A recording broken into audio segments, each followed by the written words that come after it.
Hey everybody, welcome back. So last time we talked about what makes a star be a main sequence star, what keeps it nice and stable. And the sun, for example, will spend about 10 billion years as a main sequence star. Every star spends about 90% of its lifetime as a main sequence star. But now for this week, we're going to talk about how does that star form and then how does it die.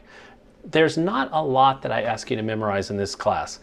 This is the week where I'm going to have you memorize a whole lot from this. So what I really want you to understand is what's going on with each of the stages in the star formation. So you should know what that stage is called, what kind of object or thing I have at that particular time, and then give me at least one important event that's occurring while that stage is taking place.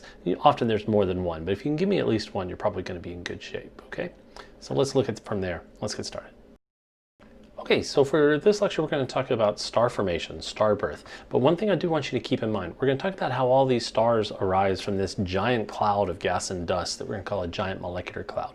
But that cloud does not collapse down to one star. It collapses down into hundreds of stars. It forms a star cluster. Now, once that cloud has started collapsing, it'll break into fragments, and we will focus everything that we're talking about then on just one of those fragments.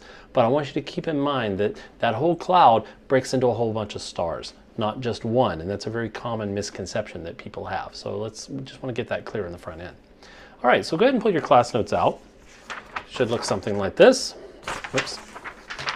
That was the practice. It should look something like this. And you'll notice that there's not a lot of work that's going to go on.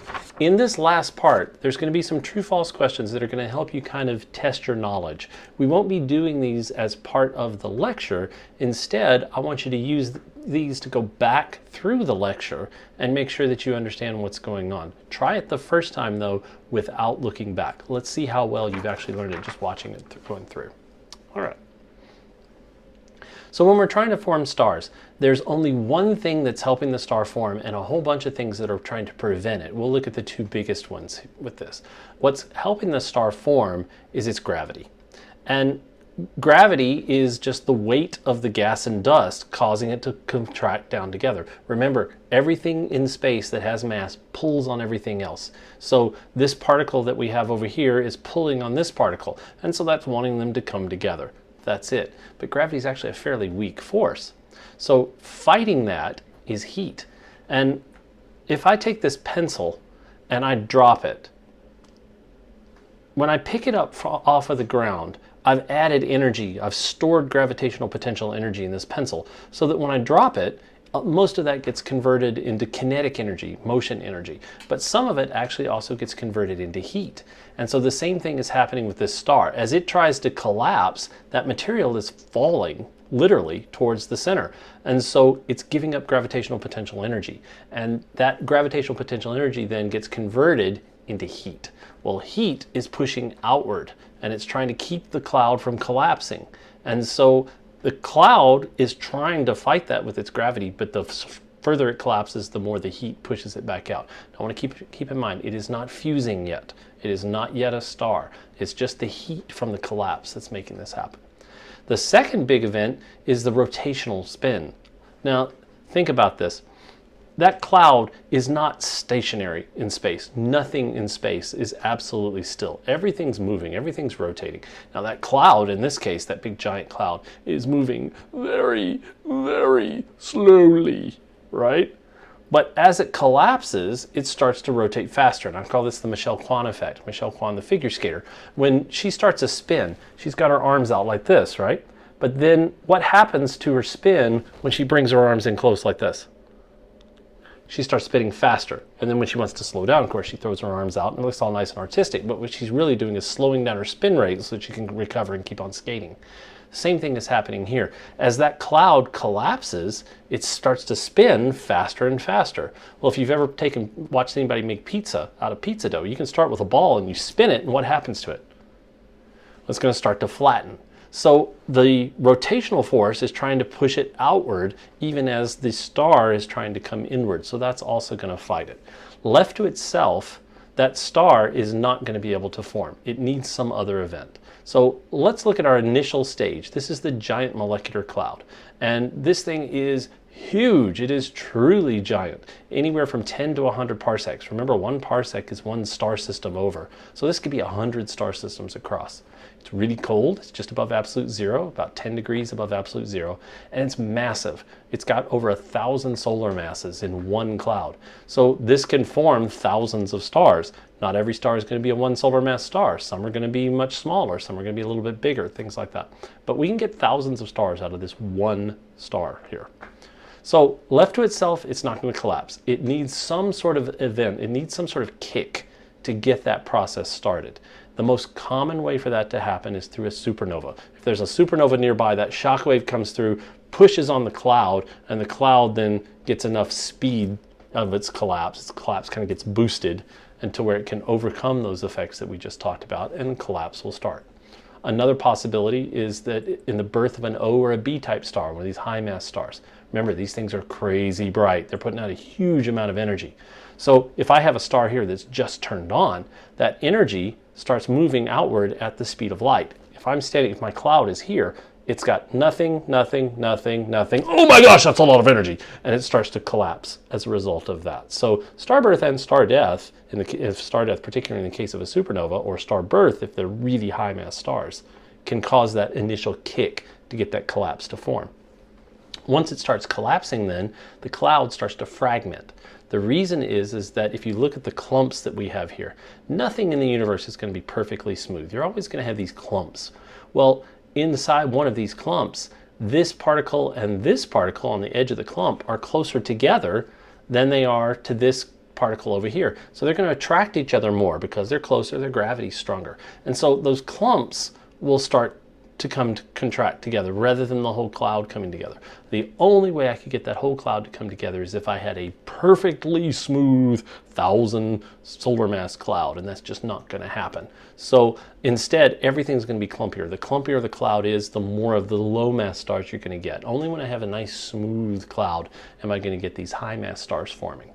So that then breaks into these clumps, and then these clumps also are clumpy.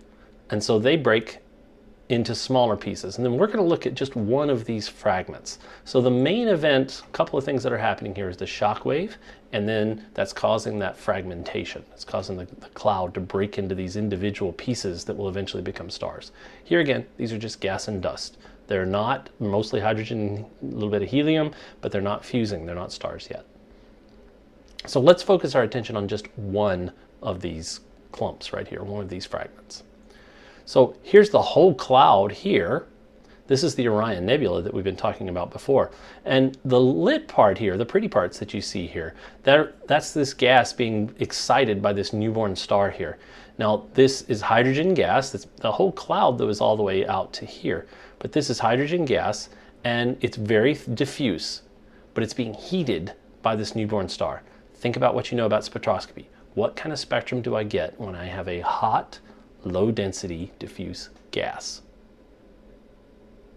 It's going to be an emission spectrum. So the emission spectrum, remember, is the black with the colored lines. So it's glowing with, in the case of hydrogen, a mostly red and a blue, so it looks kind of pinkish purple. And that's what you're seeing here. So you're seeing that hydrogen gas being lit up. But the cloud is actually this big. And here's how you can tell. You see the background stars here? There is no place in space where I have missing stars, really, as seen from Earth. I'm going to see about the same number of stars everywhere. So when I have fewer stars, like I do in these areas, that means there's something in between me and those background stars. And I want you to start thinking about this in 3D. When you look at stars, I want you to think, okay, this one could be behind this one over here, or maybe there's a dark cloud in between us. And that's what's happening with this.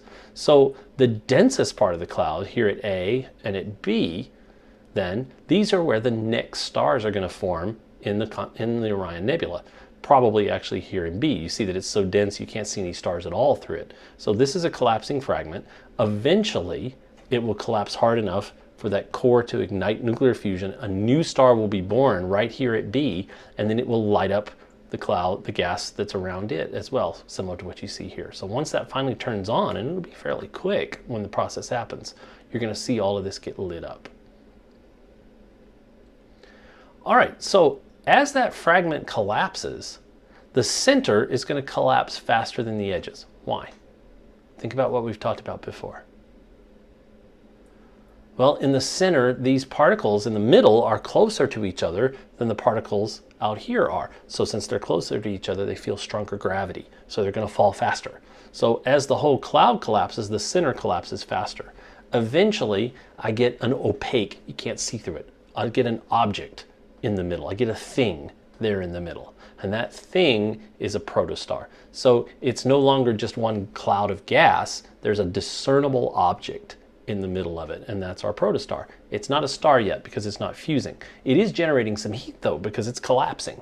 And so it's radiating heat through its collapse, but not because of fusion yet. It's also got this dust cloud, gas and dust, mostly hydrogen still, surrounding it in here.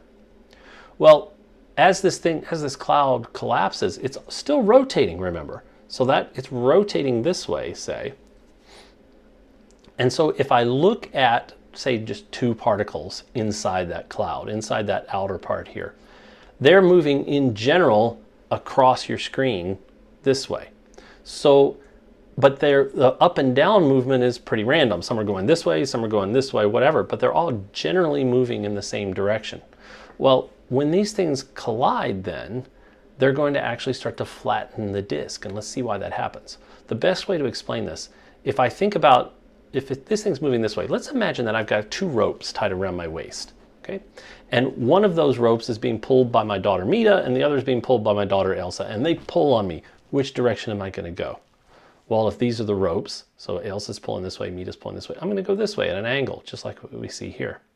So I can always talk about the two components. So these two particles are both moving towards each other, as well as moving this way, moving to the right on your screen.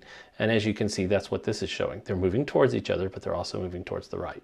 But you see that on average, when these things collide, that component, that up-down component, is going to cancel out because they're equal and opposite. And you may have seen this if you've ever seen a head-on car crash. They may be screaming into each other, but bam, and they just stop right there. So boom, right? So their velocity cancels in that direction. And so that's what's happening here. So when these things collide then, all that's left is their velocity going around the protostar.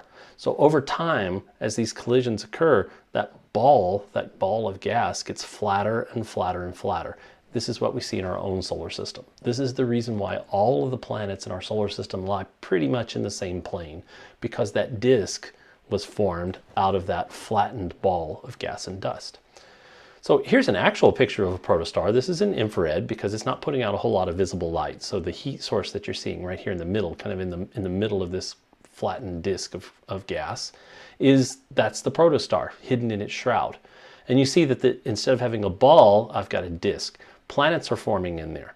Planets actually form before the star does. But as they form then, they're going to form in picking up all of that gas and dust that's out there. Now, as this protostar evolves, as it collapses, it's giving off heat, remember. That heat has a hard time escaping through the disk because all that material that's blocking it out. It's easy for that heat to escape through the top and through the bottom. It forms these jets that come out. Violent stellar activity. As this thing is collapsing, it's producing a lot of heat, which stops its collapse, and then it continues to collapse more. And so you get these jets that come out. Those jets then erode away the edge of the disk, like you see here. So the jet may start out like this, and it eventually starts to open up as it wears out the inner edge. It starts pushing that gas and dust away. Eventually, it widens out enough that it blows all of the gas and dust away completely. And so now, again, it's still not a star. This is a protostar. It's just generating heat, and that's all. It's not fusing yet.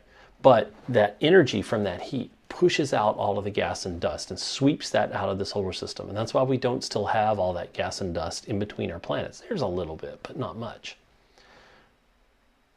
So that's stage 3. We call this a T Tauri star. The first one we discovered was in the constellation Taurus from that. So that's where they get their name from it. But it's a protostar that is undergoing these violent jets and blowing all this gas and dust away. And the big thing that's happening here, this is where planets are forming. All right, so that protostar keeps collapsing. The core, again, is going to be collapsing faster than the outer parts of it. As it collapses, the pressure and the temperature get higher because I'm squeezing it harder and harder, and eventually it'll reach 10 million degrees in the middle. At that point, the protons can be fused together, those hydrogens can be fused together, they form helium, and now a star is born because it's generating its energy through nuclear fusion. Now, one thing though is that it's a little bit bigger and a little bit cooler. So think about it, it's collapsing, right? But it's a little bigger than it should be. So let's think about what we talked about last time. If the star is bigger than it should be, what's going to happen to the envelope? It's not squeezing hard enough here, right? So that envelope is going to continue to shrink. So the envelope collapses a little bit further, even though it's still a star, the envelope collapses further. What does that do to the energy generation in the core? It's going to increase the energy generation in the core. Good. And so as the energy generation increases, it puts out energy this way. That causes that envelope temperature to stabilize. And so then the size is going to be constant as well. At this point, the collapse will stop. It's in hydrostatic equilibrium. It is completely balanced between the collapse and the expansion due to the energy coming out. So it is now officially a main sequence star. And because it's just been born, just landed on the main sequence, we call this a zero-age main sequence star, or a ZAMS. Sounds like something from Dr. Seuss, yeah? So the star is stably fusing hydrogen into helium. And it'll do this for the next 90% of its lifetime from that. When we talk about timescales for how these things are born, O-type stars might take 1 million years to form. They're going to form the fastest simply because they've got the most mass. Think about it. The more mass you've got, the harder the gravitational pull that you've got. And so it's going to cause that collapse to happen a lot faster. G-type stars like our sun might take 10 million years to form, whereas M-type stars, which are very low mass, so there's not as much attraction between, could take 1 billion years to form. Of course, these M-type stars may have well over 1 trillion years to live. So they're like, yeah, we're chilling, we're fine. We're not in a big hurry. Do want to talk quickly about failed stars. It is possible that one of these fragments is going to be too small to actually become a star. At that point, it's called a brown dwarf. And if the fragment has a mass between 0.012 and 0.08 solar masses, then it will not be big enough. It won't have enough mass to cause nuclear fusion in its core, to cause that hydrogen to fuse into helium. This number is very important. 0.08 solar masses is the smallest possible star. So 0.08 solar masses, we're not going to, if it's less than that, it's not going to form a star. This lower limit cutoff, it's too small for hydrogen to helium fusion, but it can fuse deuterium. Deuterium is hydrogen, but instead of just having a proton, it's got a proton and a neutron in it. And it's a certain percentage of it is in seawater, for example. But if I had made you learn all of the steps in the proton-proton chain from fusing from hydrogen all the way down to helium, you'd see that one of the intermediate steps was deuterium. So it takes a little less energy to fuse that deuterium than it does to fuse starting from hydrogen. Well, since it's got enough mass to fuse that deuterium, it is technically a star for a very short period of time. It burns through that deuterium very quickly, and then the star's just chilling after that. It's no longer a star, right? It's just going to be this brown dwarf. So 0.012 solar masses is the limit below which it can fuse. Anything smaller than that is a planet. So if it's less than about 12 Jupiter masses, that's 0.012 solar masses, then it won't even have enough mass to fuse deuterium. And so it will never be a brown dwarf. It will never be a star. It is possible to have a planet just form from that cloud. It's not very common, but it's not impossible. And then I could have this rogue planet that's not attached to any star. Most of the rogue planets that we think are out there were originally part of a star system that then got kicked out and we're traveling in between. But it is possible. This also answers the question of whether Pluto is a planet or not. Pluto is less than 0.012 solar masses, so it's a planet. Got it? All right. So that's where we're going to stop with star birth. We'll pick up next time with star death, but pull out your practice worksheet. This is going to be one of the easier ones. We're just basically testing to see, do you understand the whole flow? And you can pull all of this out of the lecture, out of the PowerPoints and everything that you need to kind of cement in your mind all the steps. You need to memorize this. You need to have this really firmly in your mind for as we start talking about star formation in galaxies and things like that. Also, don't forget, at the bottom we have these true-false questions that I want you to go through to test your understanding. See if you can figure out just by doing it without reviewing the PowerPoint to begin with, and then go back through it and check your answers based on that. So now we've talked about how stars are born, and we've talked about how they start from that giant molecular cloud, that huge cloud of gas and dust. But remember, I'm going to keep reminding you of this, that forms a cluster of stars. Now, left to itself, that star cloud will never ever collapse down to form stars. It needs some sort of kick. That kick is normally going to come from the death of these high mass stars, the supernova shockwave that comes through, starts that collapse, and then fragments into the individual pieces. Each one of those pieces will become a protostar, and then finally a star from that. So next time we're going to talk about how stars die. So we've talked about how they're born. We know that they don't really change much when they're sitting on the main sequence. What happens when they start to die? That's where we'll pick up from then. We'll see you then.